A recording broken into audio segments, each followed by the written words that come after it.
casket bound.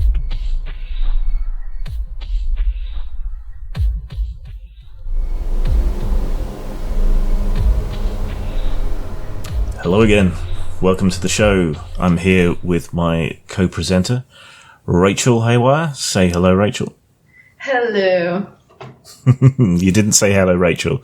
People were very disappointed last time. You didn't say Oh, well, you can only do a joke a few times before you become the joke. Well, true. Some things get better with repetition, but that's probably not one of them.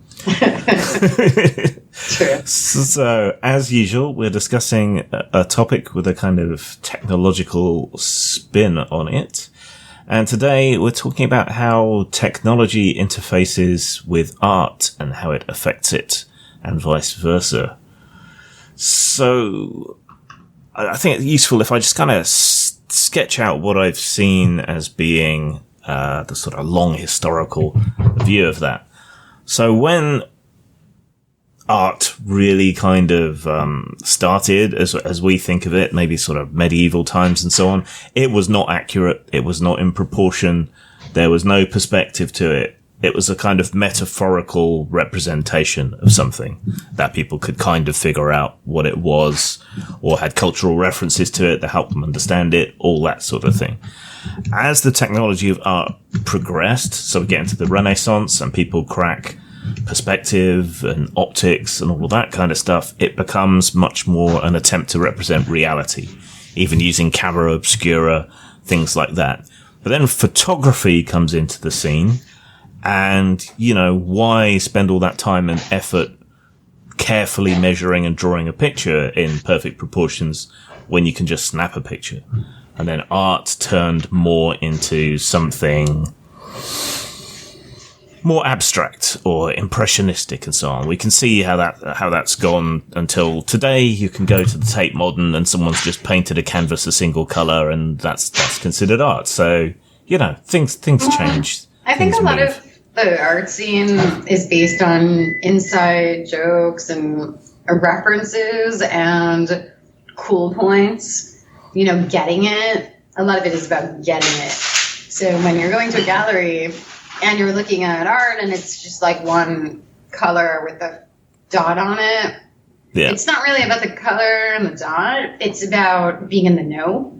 I mean, I think being in the know is part of what drives the art economy, and it's been that way for a while.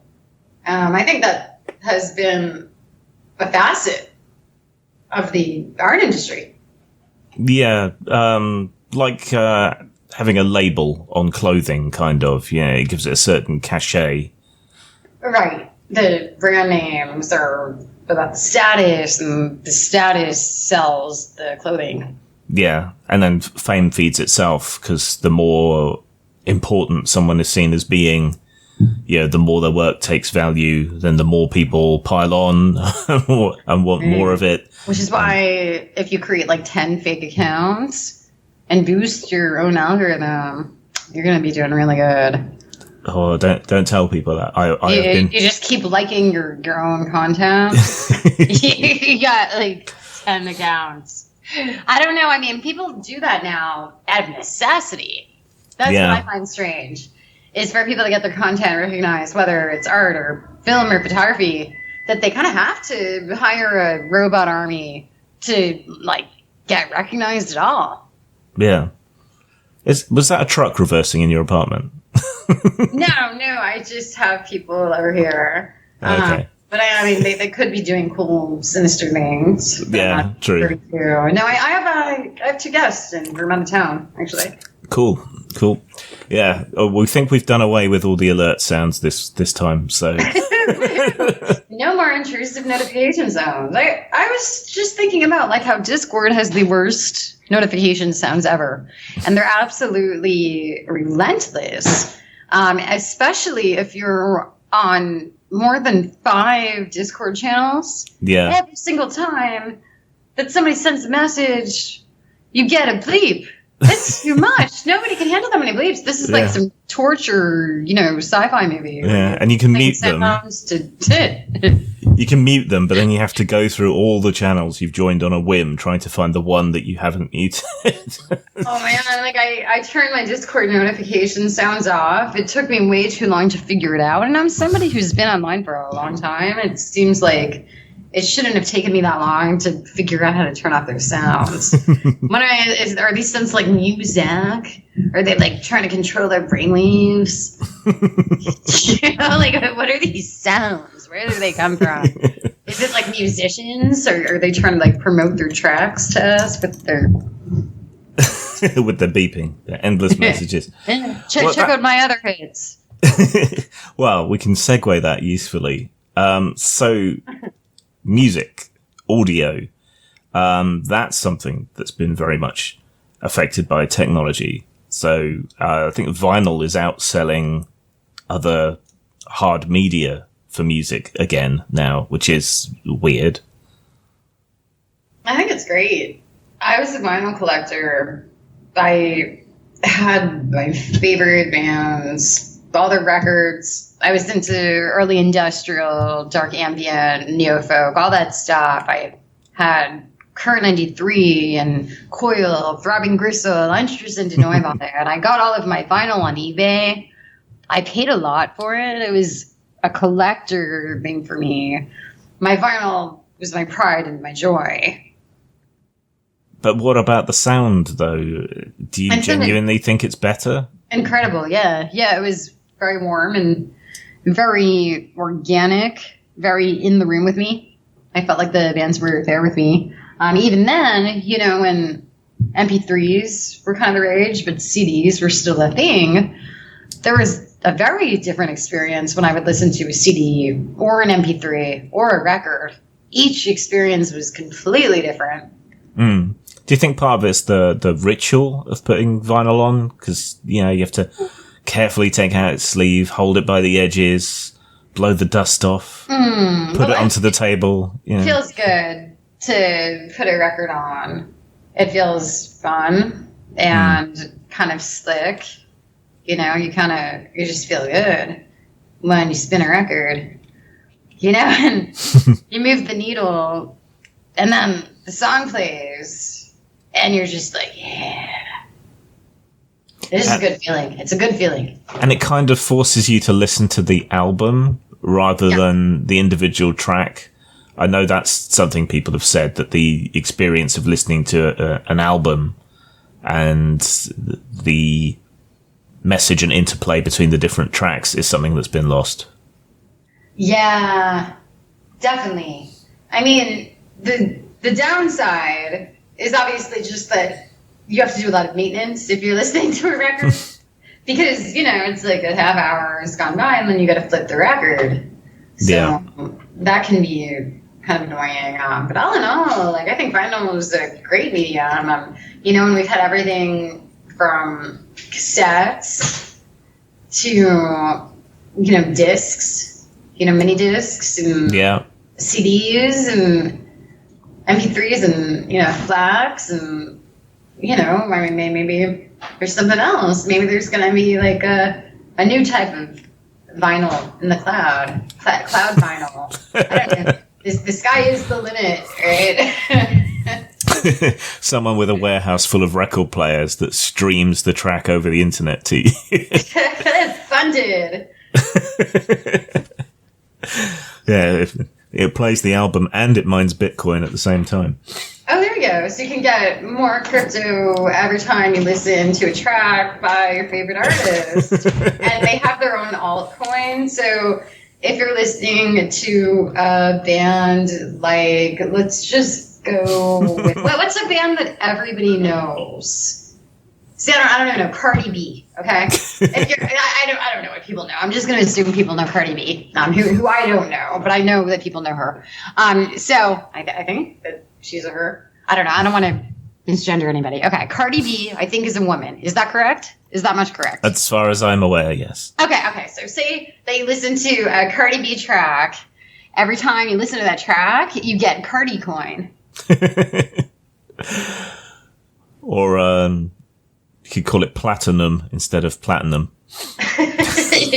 Platinum. Hook up my wallet. Do I get scammed? How do I know I'm getting really, Cardi coin? How do I, platinum? But isn't the fidelity of a CD better? Isn't that a reason to get a CD over vinyl? I don't know anybody that gets CDs anymore except for in Austin, Texas. So I was in Austin for a few months, God help me. And there was a scene of people that only listened to CDs. And they made CDs, they produced them, they released them, they manufactured them, they gave them out to each other. That's just the Austin scene. They're not really focused on digital. They're not really focused on vinyl. They're just all CDs all the time. And that's just what's up over there.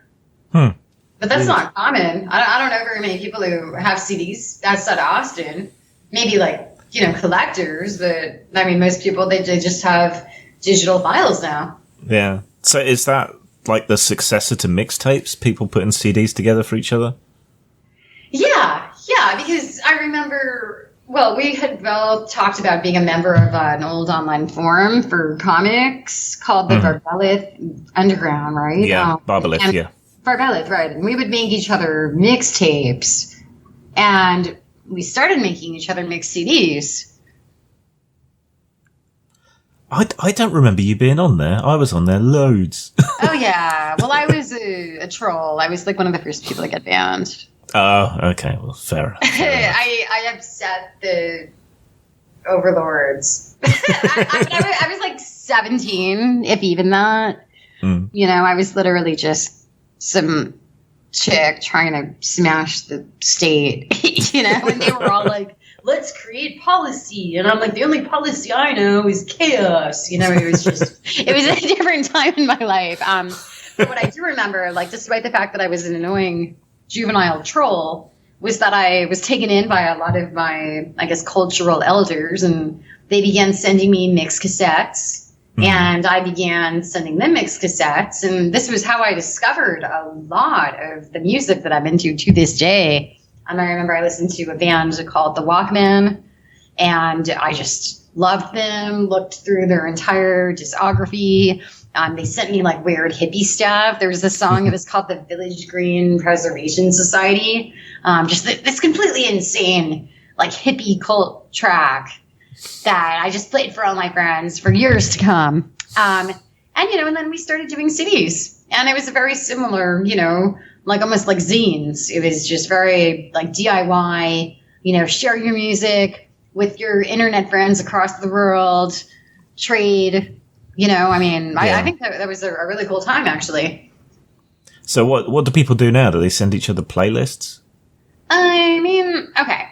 So I'm a musician. I don't release as much music as I used to. I used to have a fairly popular electro-industrial project. And back then, we were actually still printing CDs. So even if it was a limited run, right, we would do a limited run of 500 albums. Small record labels, you don't want to print out more than 500. Yeah. And then I would sell them to retailers. I would mail them to my fans. I eventually found an intern to go to the post office every day for me and mail my CDs out. Having to take care of my intern and the cost of printing out the CDs as a record label owner, I did not even break even. I lost money being a musician. So later on in my life, I was like, I'm just going to make my music for fun. And then I released it on Bandcamp.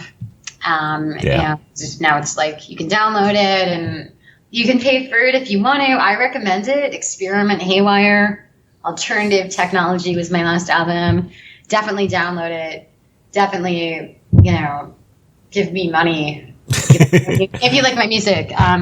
But I'm not expecting to make. I make maybe I don't even know if I should say it so low. $30 a month on my music on a good month. Oh, I was a good month.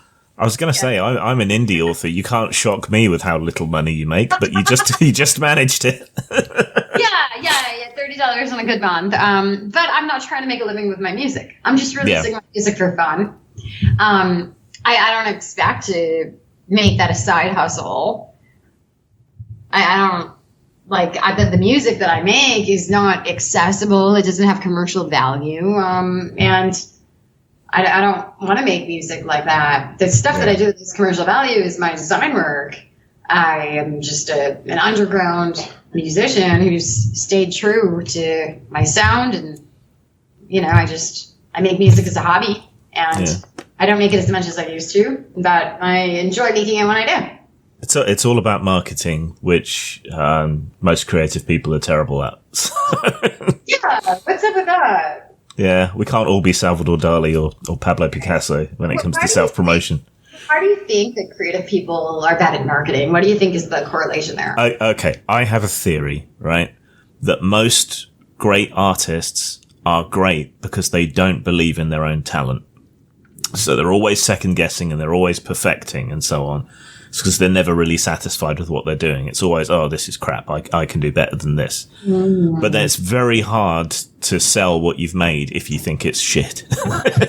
Okay. So, I think what you're saying, I don't want to interpret this wrong, is that because artists are more passionate and human and real, that they're constantly revising and very self-critical, and that they don't feel confident promoting themselves because they care so much. Is that correct? Yeah, that would be about what I would say. Yeah.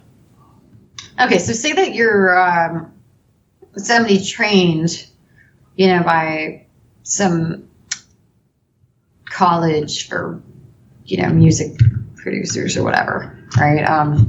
How much would that change things? Because I went to the School of Audio Engineering in New York City, and I trained to become an engineer, right? But I actually just ended up becoming a producer and starting my own label.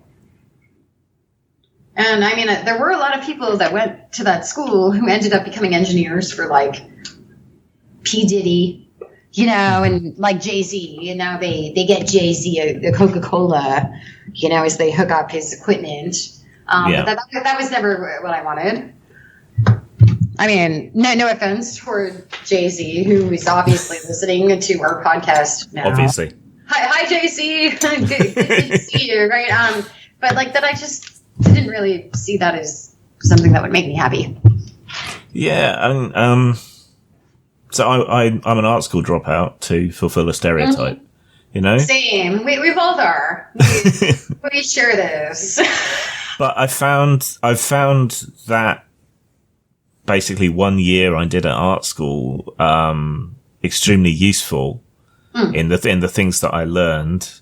And the things I observed in other people who were working more than the teachers.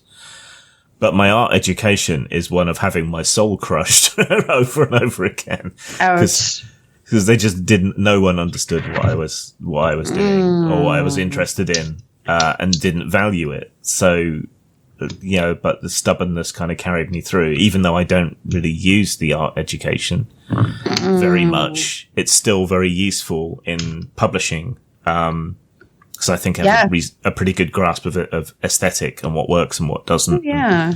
I went to art school. I definitely don't feel like it was the best place for creative people who were really on their own path. But it definitely gave me a lot of foundational knowledge I did not have before. While I had to do a lot of projects that were very basic and didn't inspire me, there were also some cool projects that I did. I had to make a film on a Bolex camera, pure black and white. You can only take one shot. You got one chance to make that shot. It's a black and white film that I made. Had a really good time making it. And then there were also times where I would just make my own projects. If I did an assignment and I finished the criteria, if I had another idea that was really cool, I would just do that on my own. And then I started rounding up my friends at art school, and getting them to model for my fashion company.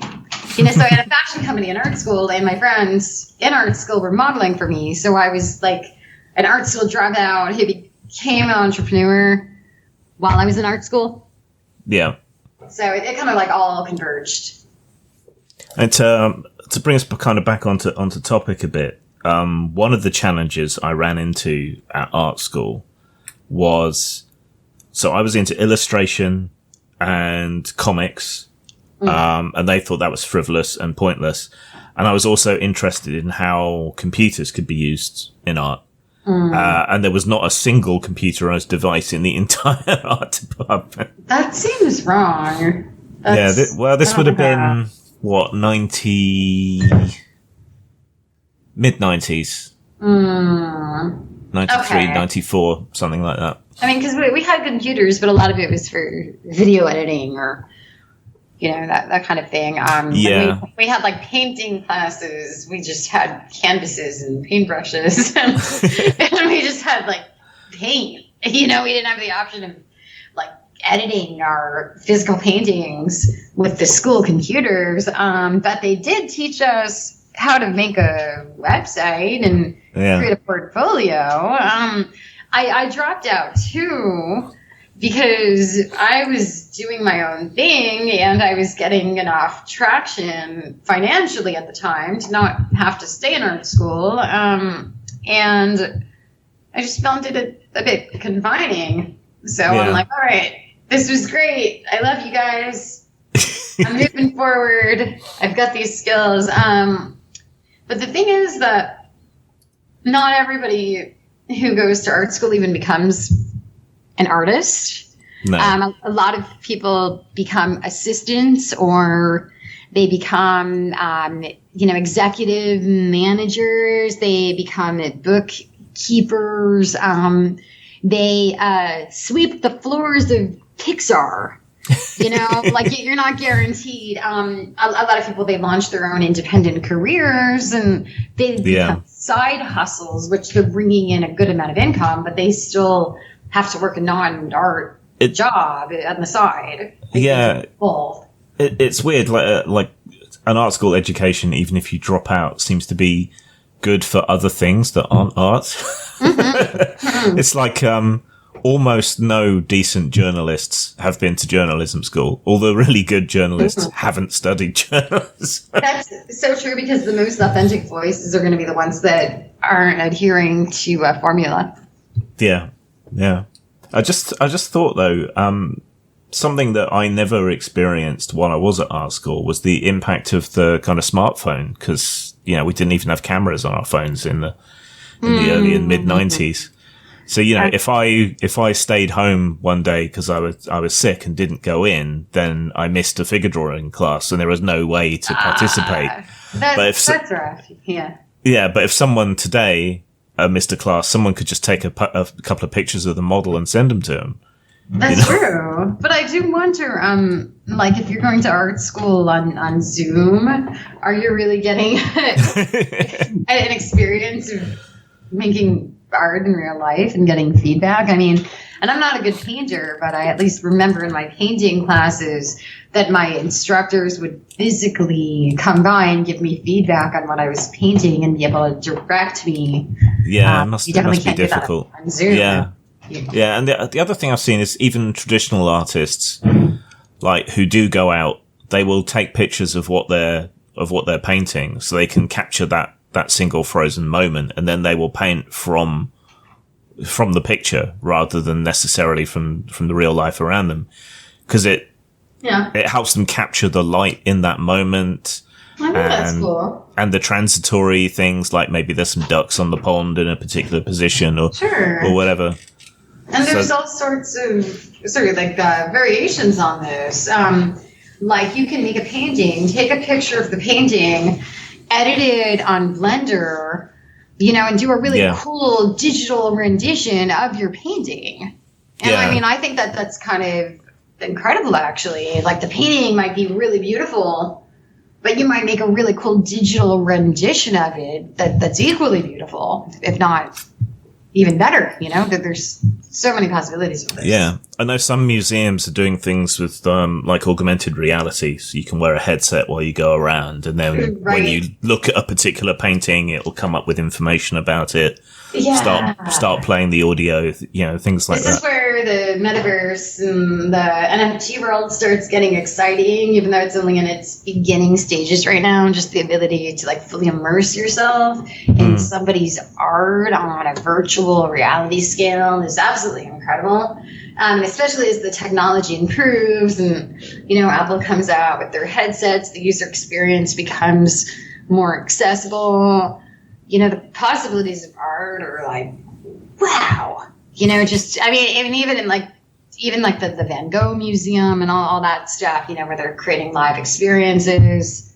I think that the character of art is changing to become more immersive, and I think that's exciting. And there are always going to be the dumb inside jokes, like, haha, did you get it? Here's a black line on a red canvas. But I think there are always going to be true artists. I don't think that will ever change. Do you think overall, though, that technology has perhaps been corrosive to art? So at the start of the show, I was pointing out we've got this arc from unrealistic art to realistic art and back to unrealistic art. Do you think that kind of realism that is possible with technology squeezes artists out in a way? Yes and no. The more popular opinion, I guess, with like the true artists is that technology has made art more fake.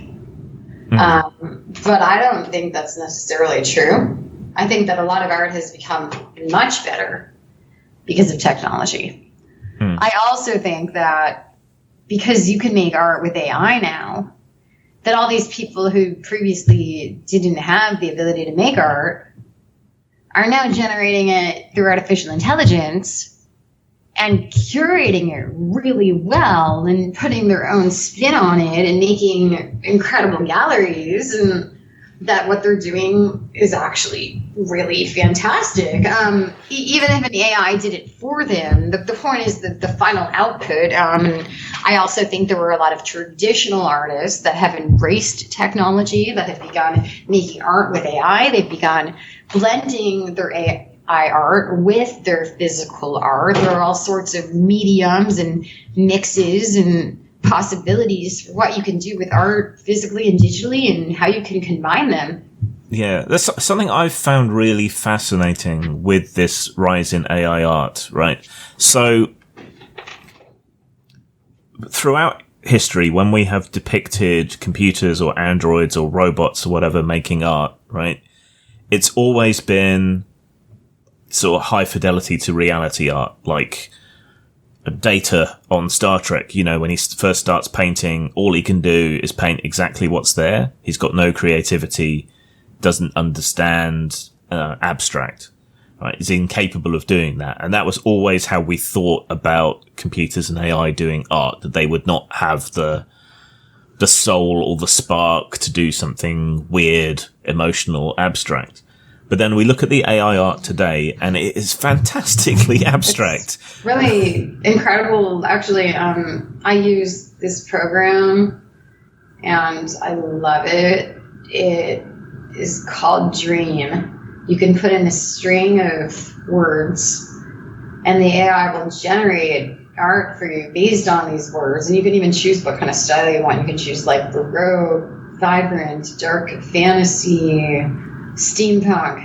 You can choose any of these aesthetics, and the AI will take this string of words and make some art for you. So you could type in, anything you're interested in, and boom, you've got this AI generated art. And I think that is so cool.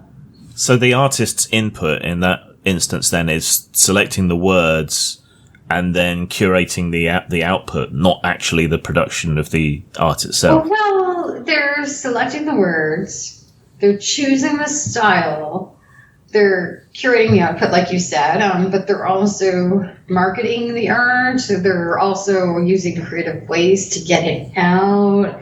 Some of them are minting their art as NFTs and coming up with campaigns.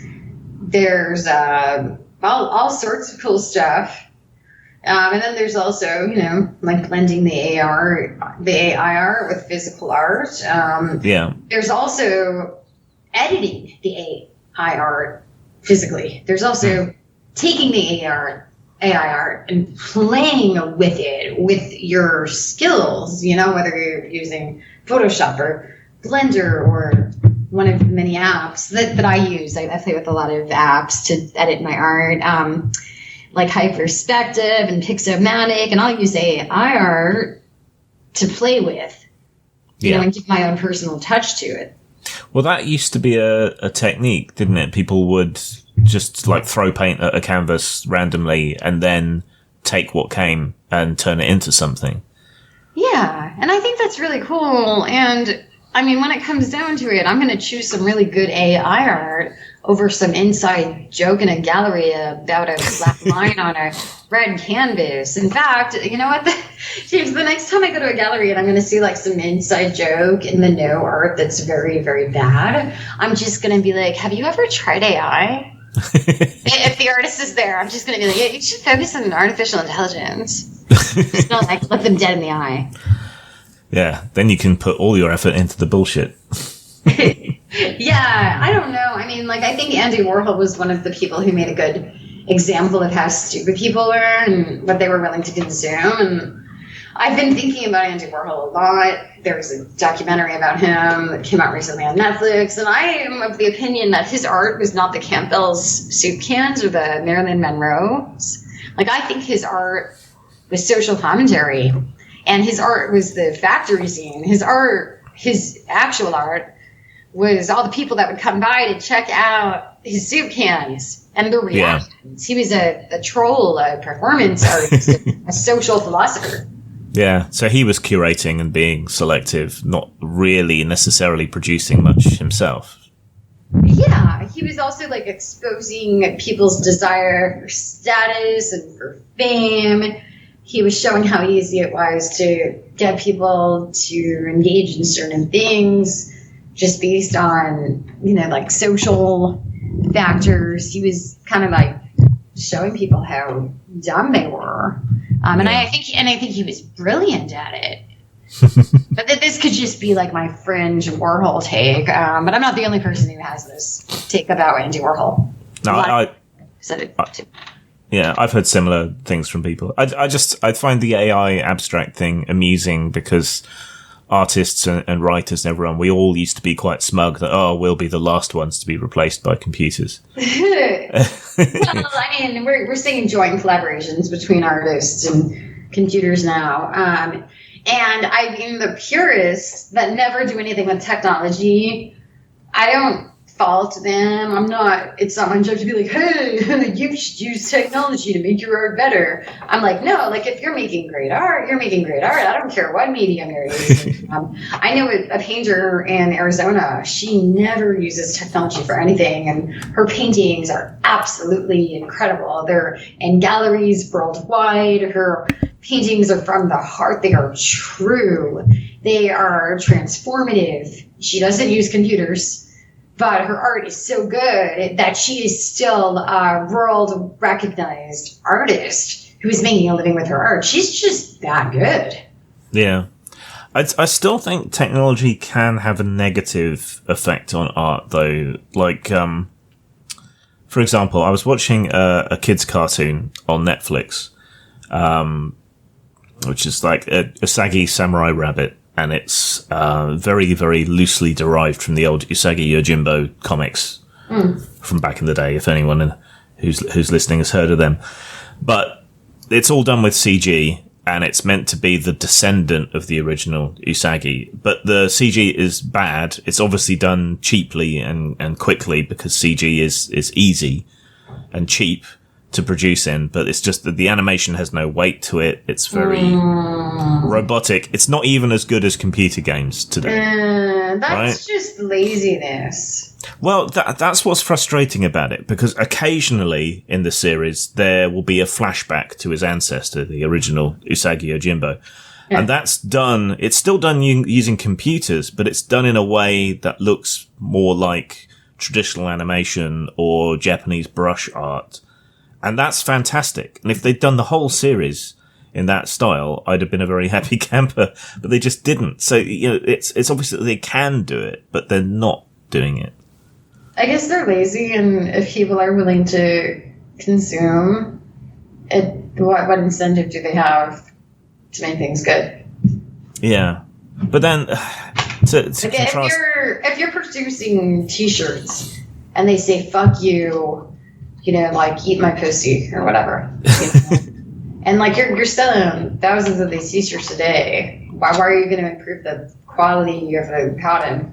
Yeah, well, there are programs that just kind of put random catchphrases on T-shirts and then push them out to Amazon. Yeah, but if you've got a really good hustle and you're not really putting high quality material into it, and your hustle is sustaining, you're bringing in like $100K a month, doing some low quality stuff, you're bringing in $100K a month. Yeah. It's like spam emails. You just got to fool someone once, Right. I mean, I guess some people, they don't need to up their game. You see, underground artists and musicians and filmmakers and comic book writers, photographers that are all upping their game really hard. And then you see really famous, really influential people who don't up their game at all. Yeah. And they're doing just fine. Kanye, for example. Kanye? Kanye? Is that like when you're doing some coke? Like, can I get... I don't know. Like, I don't listen to these people's music, honestly. I mean, I think Kanye is funny on the internet. That's about it. But when you're seeing all of these independent artists that are working really hard and they've really upped their game and their art is just, wow, and you see that art and it's selling, there's a lot going on here about merit and status and talent and insider connections and oh my God, there's just so much. Like, where do you even start? And that critical acclaim doesn't necessarily translate to success anymore either.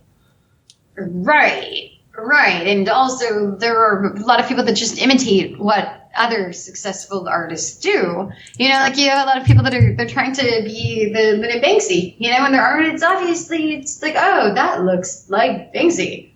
Yeah. And even like the Bored Ape Yacht Club, those or NFTs are not good art. I'm sorry, dude. Those Bored Apes look ugly. But you got hundreds of people making their own Bored Apes now, and they're calling it like Bored Ape Pirate Club or like Bored, Kitten Yacht Club or, Angry Ape, cruise ship, and they're all just copying the Bored Apes that aren't even good looking to begin with, it's... Why would you spend so much on a status symbol when what that status symbol says is, I'm a gullible arsehole? Because the majority of people don't have souls and they just copy what's doing well, and that's all that comes into it. They just copy what's doing well. But this is why I like people like Andy Warhol and, Michel Duchamp, because they realized how dumb people were and they exploited them for being dumb as part of their art. Like the whole toilet is this art. That wasn't like an attempt to make art. That was an attempt to get people to think about how they viewed art and to demonstrate the absurdity of the whole scene. So I think Duchamp is a genius because he kind of threw that culture back in people's face, just like Warhol. It's not about a toilet. It's not about a soup can. Yeah.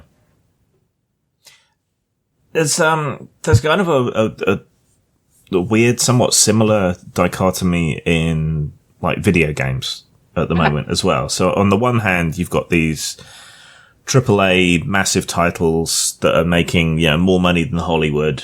And most of those seem to go for a very realistic aesthetic. They try to get as photorealistic as possible.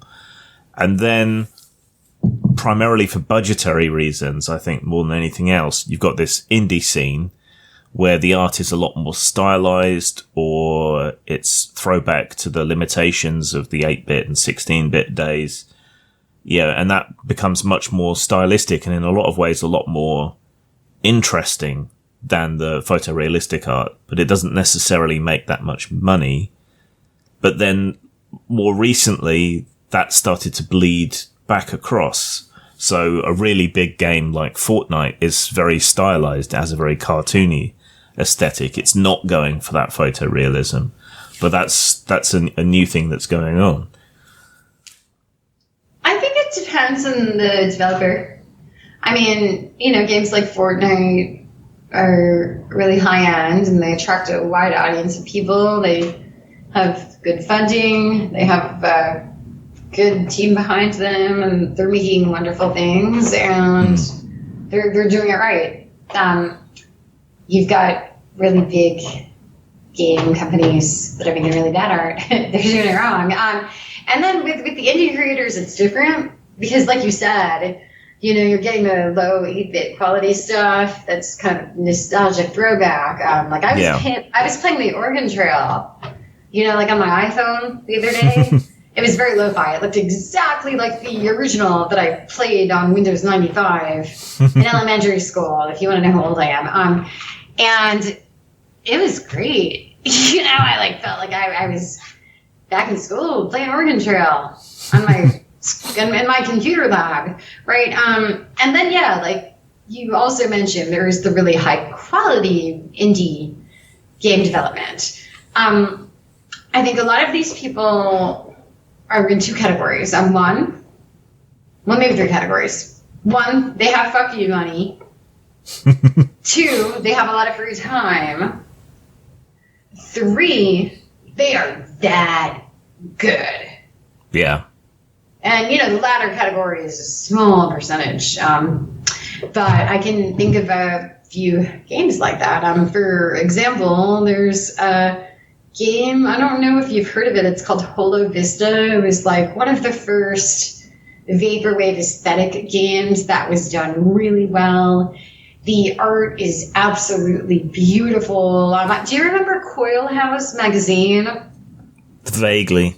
It was an avant-garde magazine for musicians and fashion designers and just very weird, creative people that were pushing the limits. And two of the founders of Coil House magazine, they developed a game called Holo Vista a few years ago. And it is beautiful. It is just, oh my God. You know, and maybe like for every one game like that, there are going to be like 50 just like low quality, you know, pixelated, you know, stupid ass shit, right? Yeah. But you're always going to find diamonds in the rough. Yeah. It's this pursuit of photorealism, right? They still can't quite get there, and it just ends up looking odd. So sometimes I think it's better to lean into the stylistic representations. Okay, so you're talking about like the uncanny valley of art. Yeah. I see. Because they create this expectation that things are going to look super realistic, and then in those moments where they don't, it completely throws you off. Whereas with the stylistic content, you know, you are, okay, this isn't going to look realistic, I'm going to suspend my disbelief. You know? Well, you know, who did that well, like 15, maybe 20 years ago, was Richard Linklater, when he did Waking Life. You remember Waking Life? They did it in a cartoon way, but it was also like very, very realistic. So they turned the live characters into cartoons, and the animation was really, really well put together. It had its own style completely, and it was just done very well. Yeah. There aren't a lot of movies like that. I mean, you know, like when it started to become bad, in my opinion, was actually, and maybe this is just because I am a fan of like early MTV cyberpunk, but Aeon Flux. I loved the show on MTV. I obsessively watched every episode multiple times. I had the DVD collection. And then the live-action Aeon Flux movie came out with very bad CGI. Yeah. And it was a disgrace. Why would you even do that? Why wouldn't you do a full-length animated movie? Yeah, and there's a lot of that. Like, it's been going on since, like Tomb Raider. I remember a lot of video games that they turn into really bad movies. They're objectively bad. It's not even like an opinion. You know, like these movies are bad. I'm fairly friendly with Drew Newman, who did the music for Aeon Flux. Mm. You can buy the soundtrack from his website if you're interested. And he did the music for the original cartoon. He did the music for the cartoon. Yeah. Then when we get off this podcast chat, info, and I'm gonna fangirl him. Okay. Yeah, he's into Dungeons and Dragons, so. I'll just tell him that I'm chaotic neutral, but that I don't play the game. I hope he finds me charming and not annoying. He's one of the few people to fanboy over me, so. Okay, so we've got a fanboy circle jerk. Yeah. I know it's a triangle jerk because there's three of us. I've got to get my jerks right. It's difficult to jerk triangles.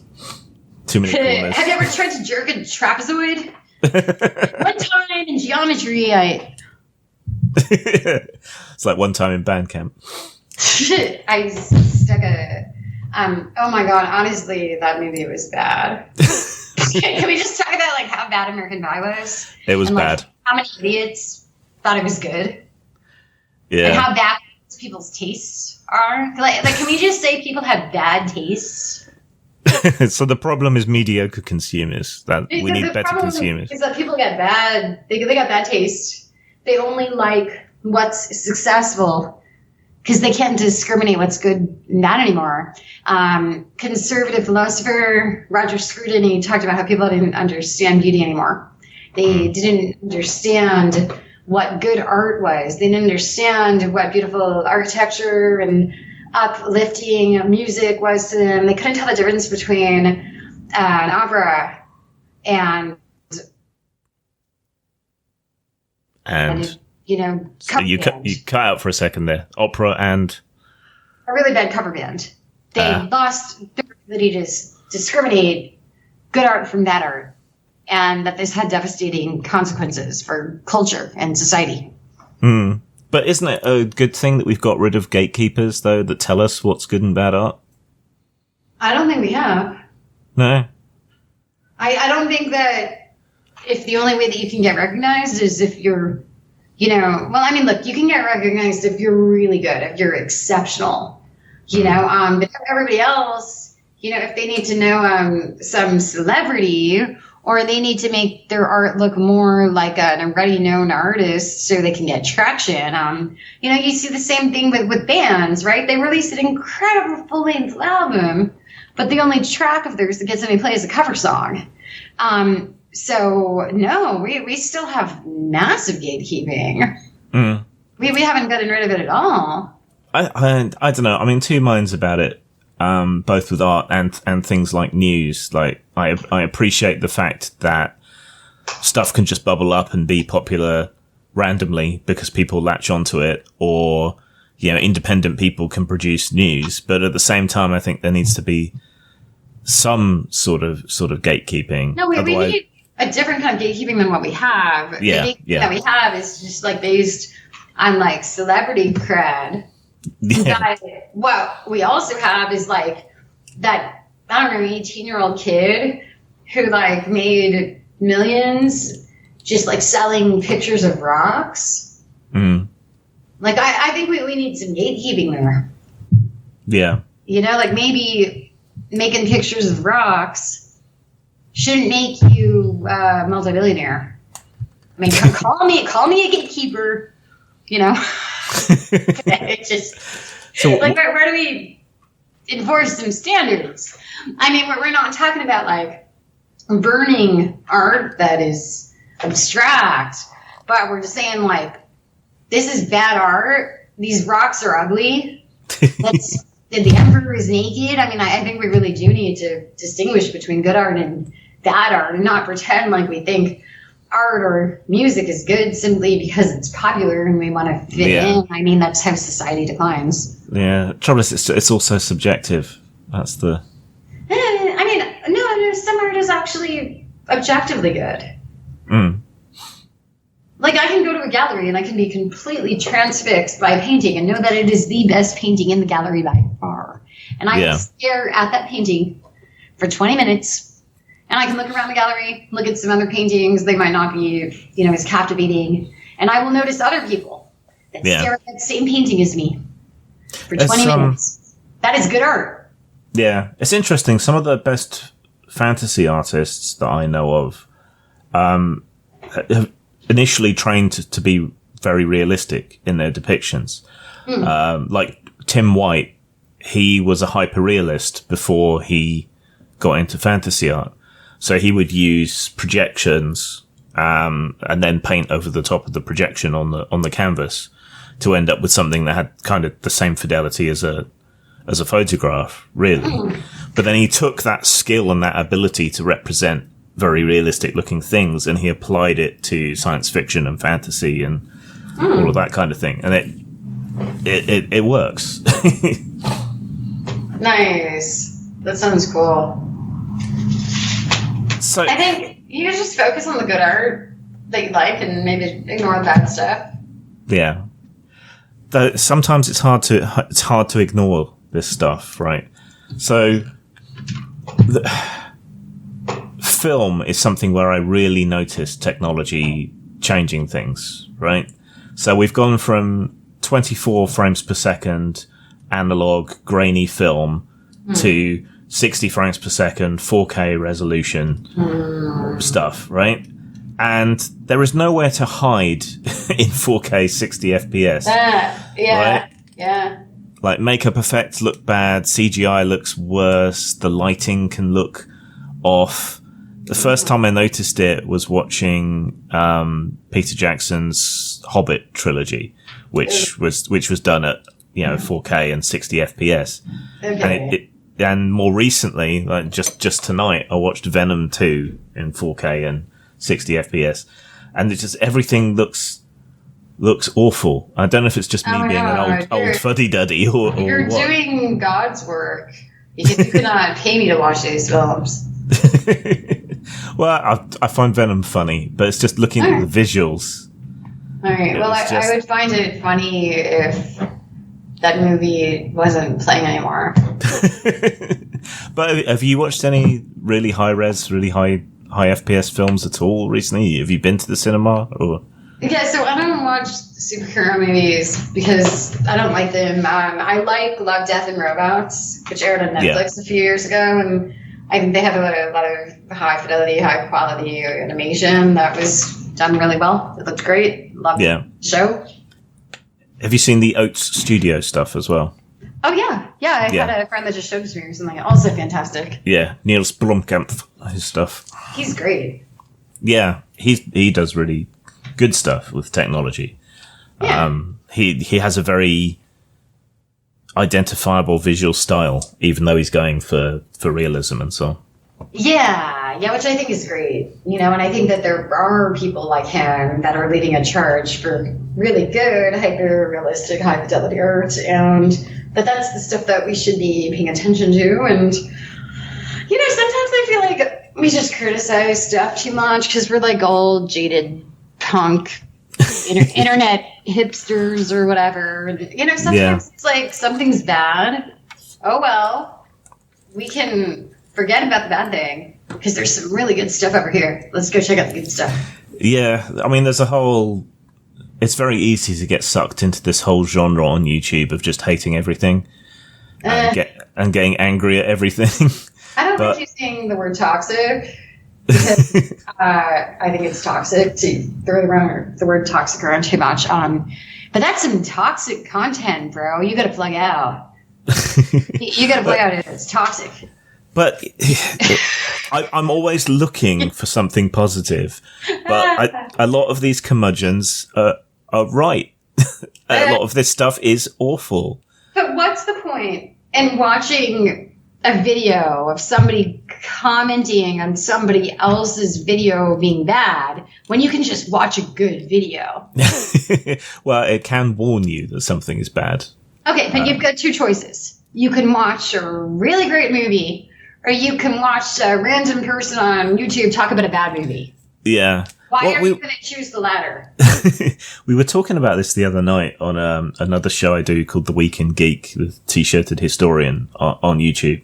Cool. And we got into this kind of meta discussion of like, why do we keep doing this to ourselves? You know, a new series comes along. Maybe it's from an old comic book property that we used to read as kids, or maybe it's another Star Wars or a Star Trek or something. And yeah, we know it's going to be bad, but we hope it's going to be good. So, you know, you allow yourself to hope, and then you just get crushed. I won't do that. If I know maybe he's going to be bad, there's no way that I'm going to see it. Like, I just won't go. And if I do go to see a movie, I have to know that it's going to be good. There are 3 movies that I want to see that just came out. One of them is Everything All at Once. I've heard incredible things from people's opinions who I trust. I don't want any spoilers, but I know it's going to be amazing. I want to see the new Batman. I heard it was kind of like a film noir, kind of 90s MTV aesthetic that was just really well orchestrated. I want to see that. And I want to see the new Doctor Strange, because I remember seeing the first one in theaters, and I generally don't like comic book movies at all. Yeah. But I loved Doctor Strange. I'm looking forward to the new one. I can reliably assume that all 3 of these movies are going to be good. So I'm going to see them. But if I don't know a movie's going to be good, like, I just won't go. Well, like, why would I do that to myself? I won't spoil anything about the Doctor Strange film, but at least it's directed by Sam Raimi, who we know is good. So yeah, I've got hopes. I mean, yeah. Okay, here's the other thing though, and this is the topic we'll wrap up on. Okay, yeah, we can go and watch something good that we know is good, right? But it's becoming increasingly difficult to actually own any of this stuff. Right. Okay. This is a big issue that is so significant on its own. We could probably do an entire episode on it. Yeah. But we won't. No, but we could just wrap it up with this. We'll summarize it. You used to be able to have a lot of vinyl and CDs, and, you know, some people still do, but most of us don't. I ended up selling all of my vinyl. I don't even know where my cassette tapes are, probably buried in some storage box in some friend's basement in some city I don't remember. I have a lot of music on Spotify now, but I don't really have the music. It's just music that I listen to on Spotify. You know, if I have friends come over and they want to play music, they'll often just play something off of YouTube. And I don't know about that. Yeah, and so it's weird, like Netflix, or what became Netflix, used to have a bigger selection when it was DVDs in the mail, right? Yeah, they mailed you the DVDs. I remember the Netflix DVD days. Those were good days. We went through so much obscure Hong Kong martial arts cinema during the time when you were being mailed CDs. Yeah. Well, isn't it dematerialization? Isn't there an effort to bring everything into the cloud? So, you know, you're an environmentalist agenda related to this? Yeah. I mean, okay, so there's a bunch of different problems here, right? Firstly, physical media deteriorates, right? Yeah, that's true. But so, and in theory, if something's on the internet, it's on the internet forever. But in practice, we're finding out that that's not the case. Like, if I want to see the original unenhanced Star Wars films, where the fuck can I go to get them? Other than piracy sites, you know? You've got to be like a hacker. You've got to type in a bunch of phrases and copy a bunch of URLs and edit them. And or if I want to watch E.T., where the feds still have guns instead of walkie-talkies, where can I do that? Yeah. Well, that's a good question, and if anybody has the answer, please leave it in the comments or watch his original E.T. I would say, you know, like, you can get director's cuts on eBay. I'm a big Natural Born Killers fan, you know, and if you want the director's cut, you can get it on eBay. eBay is good for that. Yeah. Lots of possibilities. And then there's issues with regionalization. So that if I want to buy a particular film, maybe I can't get it for my region, which means I then have to have a separate DVD or whatever player that's region free. There's just all these obstacles. Hey, well, what I would say, share your thoughts with us about being able to get rare media in this day and age, because there's so many different ways that you could be doing it now, but it's very difficult now. Yeah. If you want to get an old cut of a film or a song that inspired you and you can't find the old version, what do you do? So let's talk about it. And copyright is forever now, it seems. Nothing ever seems to get into the public domain. There's so much here. We're going to wrap it up. But I am looking forward to chatting about this more and seeing what our audience has to say about this. And I'm hoping that everybody has feedback for us that is more than a meme. So, don't be a bot. Don't be a bot. Leave a comment. Yeah, maybe we'll talk about this more. The newly weird, ephemeral nature of media, because the internet was supposed to make things forever, and it hasn't. It's done the opposite. But friendship is forever, because friendship is magic. All right. Well, that's our show. Thank you for listening. We'll see you next time in a couple of weeks, hopefully. Adios, motherfuckers.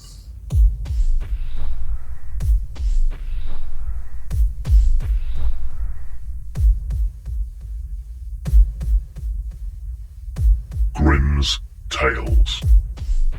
Music by Casket Bound.